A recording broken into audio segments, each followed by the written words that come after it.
महादेवाला पांढरी फुले प्रिय आहेत.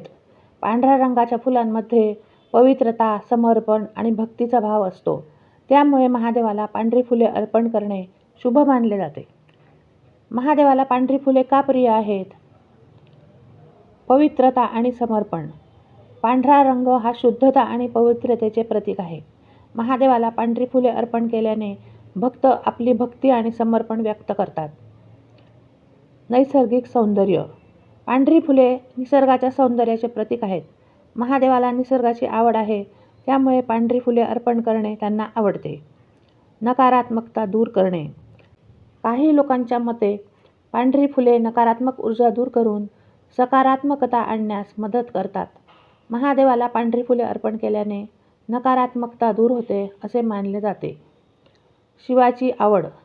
भगवान शिवाला काही विशिष्ट पांढरी फुले जसे की चाफा, मोगरा, पांढरा गुलाब इत्यादी फुले खूप प्रिय आहेत. महादेवाला कोणती पांढरी फुले अर्पण करावी? चाफा. चाफ्याचे फूल भगवान शिवाला अत्यंत प्रिय आहे. मोगरा. मोगऱ्याचा सुगंध शिवाला शांत आणि प्रसन्न करतो असे मानले जाते. पांढरा गुलाब प्रेम आणि भक्तीचे प्रतीक आहे.